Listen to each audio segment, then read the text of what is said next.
রাজধানীর ইন্দিরা রোডের এই ফ্ল্যাটে বসবাস করেন একাত্তর টেলিভিশনের চাকুরি থেকে অব্যাহত পাওয়া বার্তা প্রধান শাকিল আহমেদ এবং প্রধান প্রতিবেদক ও উপস্থাপক ফারজানা রূপা। ফ্ল্যাটটির বাজার মূল্য 2.5 কোটি টাকা।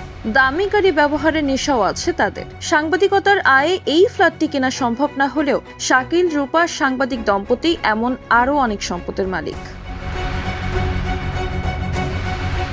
মোহাম্মদপুর, উত্তরা, ধানমন্ডি, বাড়িধারা ও বসুন্ধরায় তাদের আছে আরও 19টি ফ্ল্যাট।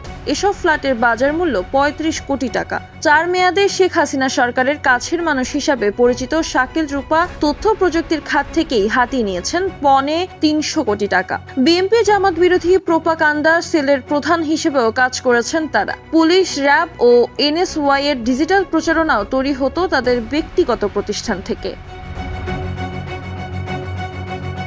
শাকিল রূপা দম্পতির সাভারে আছে রিসোর্ট, হবিগঞ্জে চা বাগান, ঢাকার পূর্বাঞ্চল দোহারো, চট্টগ্রামে আছে আবাসিক প্লট। গণভবনে সাবেক প্রধানমন্ত্রী শেখ হাসিনার সংবাদ সম্মেলনে শাকিল রূপা দম্পতির চাটুকারিতাও ছিল চোখে পড়ার মতো। শাকিলের বিরুদ্ধে ধর্ষণ ও ভ্রূণ হত্যার অভিযোগ আছে। অভিযোগকারী চিকিৎসক জুনায়েদ সামি এ নিয়ে প্রকাশ্যে কথা বলেছেন বেশ আগেই।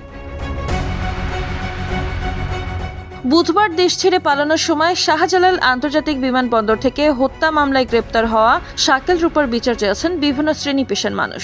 শাকিল রূপা সাংবাদিকতার পেশার মর্যাদাও ক্ষুণ্ণ করেছেন বলে মনে করেন তারা।